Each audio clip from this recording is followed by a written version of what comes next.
সভাপতি, মঞ্চে উপবিষ্ট আজকের এই বিশাল অনুষ্ঠানের অতিথিবৃন্দ, হযরত উলামায়ে কেরাম, উপস্থিত সুধী, সবাইকে আসসালামু আলাইকুম ওয়া রাহমাতুল্লাহ।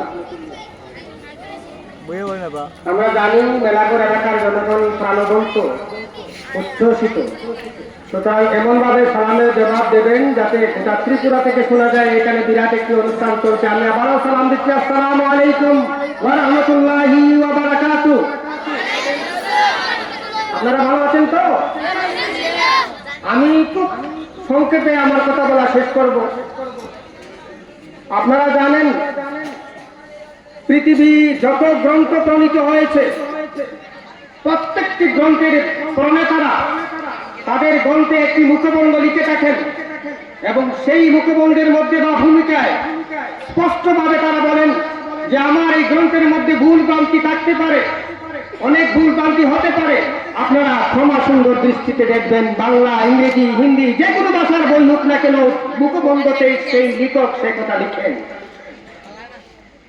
কিন্তু এমন একটা গ্রন্থ রয়েছে, মহাগ্রন্থ, যেই গ্রন্থের কোনো মুখবন্ধ নেই, কোনো ভূমিকা নেই এবং কোথাও লেখা নেই যে আমার মধ্যে ভুল রয়েছে। সেই পবিত্র গ্রন্থ চিৎকার করে বলছে, যালিকাল কিতাবু লা রাইবা ফীহি, there is not even a single error. সেখানে কোনো চিৎকার করে বলছে আমার মধ্যে কোনো ভুল নেই। সেই গ্রন্থ হচ্ছে আল কুরআন। আর পবিত্র কুরআনের ফাঁকিরা এখানে বসে রয়েছে। এখানে বলবেন রাজ্যের বিদগ্ধ বিশিষ্ট ব্যক্তিজনেরা রয়েছেন, ডক্টর মোস্তফা কামাল সাহেব রয়েছেন, অন্যান্য ব্যক্তিরা রয়েছেন। আমি সংক্ষেপে বলবো, পবিত্র কুরআন আবার চিৎকার করে বলছে যে আমাকে আপনারা থেমে থেমে পড়বেন, তাজবিদের সাথে পড়বেন, শুদ্ধ করে পড়বেন। ওয়ারাতিলিল কুরআনা তারতিলা। তো এই যে কথাটা বলা হয়েছে, পবিত্র কুরআন ঘোষণা করা হয়েছে, তার জন্যই আজকের এই আয়োজন।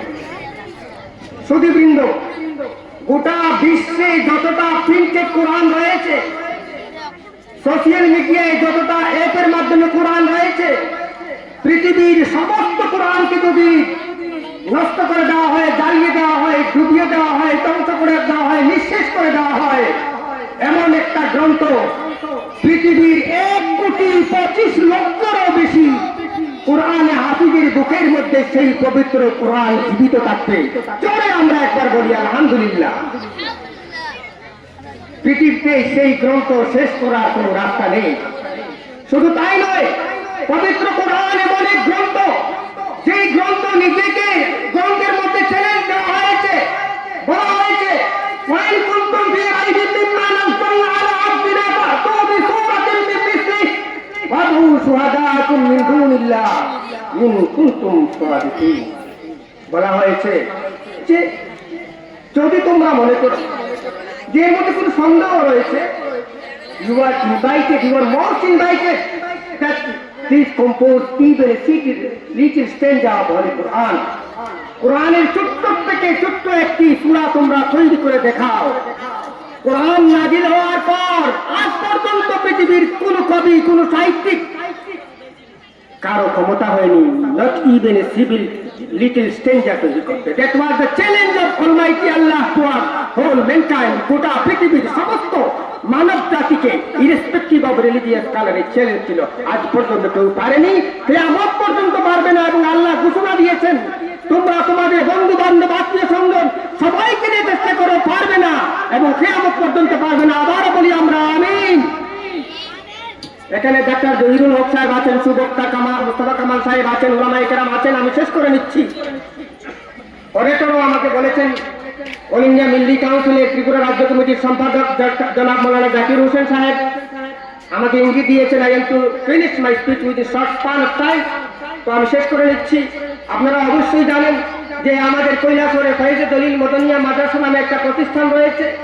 সেই মাদ্রাসাটি দীর্ঘদিন থেকে তার যাত্রা শুরু করেছে এবং এই মাদ্রাসা এই তনজিমের আওতাধীন হওয়ার জন্য আমরা এই তনজিমের যারা কর্ণধার রয়েছেন তাদের প্রতি কৈলাস তথা ঊনকোটি জেলার তরফ থেকে আমরা ধন্যবাদ জ্ঞাপন করি।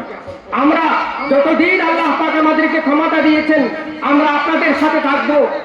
আপনারা আমাদেরকে যে সম্মান দিয়েছেন, এই মাদ্রাসাকে একটা মর্যাদা দিয়েছেন, সেই মর্যাদা এবং সম্মানকে আমরা অক্ষুণ্ণ রাখার জন্য চেষ্টা করব। শুধু বৃন্দ, আমরা আমাদেরকে চেঞ্জ করতে হবে।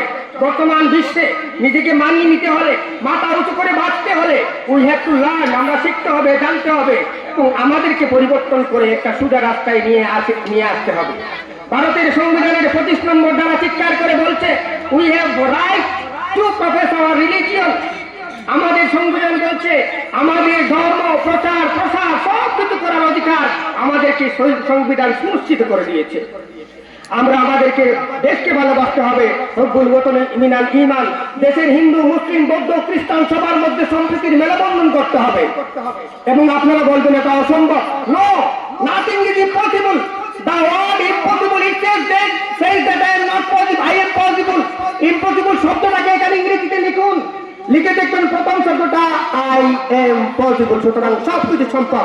পবিত্র কোরআনের 13 নম্বর পারার 13 নম্বর সূরার 11 নম্বর আয়াত সূরা রাদের মধ্যে ঘোষণা করেছেন আল্লাহ পাক যে আল্লাহ তাআলা ততক্ষণ কোন জাতির অবস্থা পরিবর্তন করেন না যতক্ষণ আমরা নিজেদের অবস্থা পরিবর্তন না করি। ইন্নাল্লাহ লা ইউগাইয়িরু মা বিকাওমিন হাত্তা ইউগাইয়িরু মা বিআনফুসিহিম ওয়া হ্যাভ টু চেঞ্জ আওয়ারসেলফ।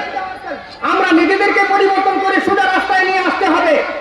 এবং পবিত্র কোরআন যেভাবে আপনারা এখানকার জনগণ এই মাদ্রাসার মুহতামিম সহ এখানে যারা রয়েছেন আপনারা চোখে আঙ্গুল দিয়ে গোটা ভারতবর্ষকে দেখিয়ে দিয়েছেন যে পবিত্র কোরআনকে সহি এবং সুন্দরভাবে পড়ার পঠন পাঠনের সিস্টেম, এবং এটা যদি আপনারা গোটা রাজ্যে ছড়িয়ে দিতে পারেন গোটা ভারতবর্ষ দেখবে যে পবিত্র কোরআনের পাখিরা প্রত্যন্ত ত্রিপুরার মধ্যে রয়েছে। বিশ্বাস করুন, আমার হৃদয়ের অন্তঃস্থল থেকে বলছি, from my heart and soul, বিশ্বাস করুন আমার অত্যন্ত ভালো লাগছে। আমি আগে আসতে পারিনি, অন্য একটা প্রোগ্রামে অতিথি হিসাবে বক্তব্য রাখতে গিয়ে দেরি হয়ে গেছে, তাই ক্ষমা সুন্দর দৃষ্টিতে করবো। অত্যন্ত ভালো লাগছে যে আমার এই পাহাড়ি রাজ্য ত্রিপুরা, এই ত্রিপুরার মধ্যে এত সুন্দরভাবে যে আপনারা এই প্রোগ্রামটা করেছেন। ভবিষ্যতে আপনারা যখনই ডাকবেন আমরা তৈরি হবো, আমরা এখানে আসবো, আমরা পৌঁছবো, আপনাদের সাথে থাকবো। সবাইকে ধন্যবাদ জানিয়ে আমার কথা বলা এখানে শেষ করলাম। ওয়া আখিরু দাওয়ানা আনিল হামদুলিল্লাহি রাব্বিল আলামিন।